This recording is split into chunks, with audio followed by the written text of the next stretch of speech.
Welcome, everybody. This is Conversations with Ivanova, and I have a special guest here today, David Lord from Disability Rights Washington. He's going to be talking to us today about a really cool new concept, the alternative to guardianship. It's called supported decision-making. And my first question, David, is can you explain to us what is supported decision-making? Yeah, well, supported decision-making is, as you say, it's a relatively new concept, at least as described as supported decision-making.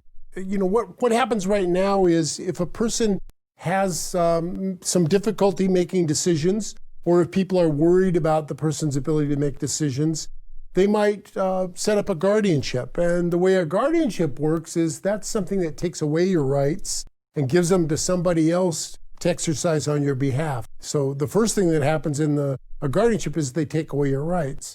That doesn't happen in supported decision-making. Instead, you keep your rights and you gather a group of supporters, people who you trust, who agree that they're going to help you with your decision-making and also with carrying out your decisions. And you get that group together and there's some formalities that you put so you can have an agreement. And then once everybody's got an agreement, they make a supported decision-making agreement and they sign it.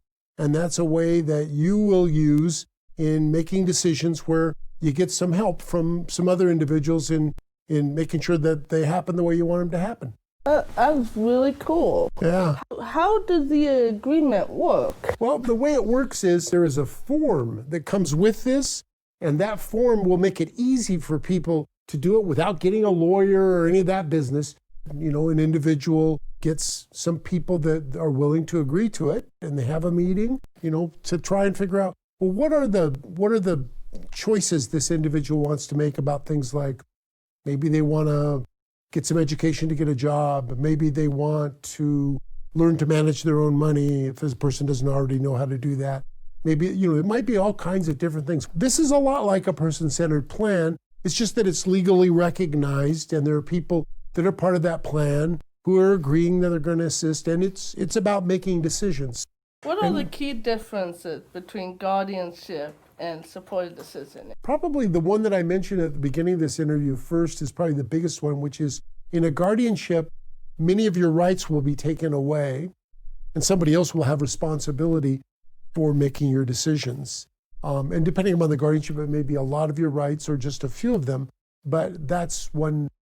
I would also make sure that it's really clear that one of the things that happens when a guardianship is created, they're supposed to check out to see, are there some alternatives to a guardianship that could work for this person?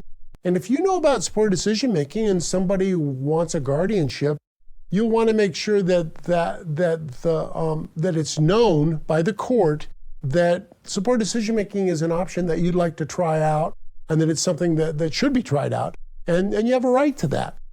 I just want to thank David Lord from Disability Rights Washington for sitting here today with me and telling me about this really cool alternative.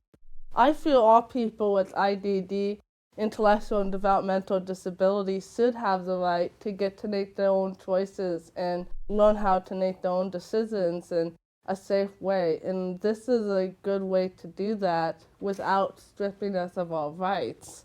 You know, some people, this will be the perfect fit. So thank you, David, and take care, everyone. For more information, you can go to the Informing Families website at informingfamilies.org.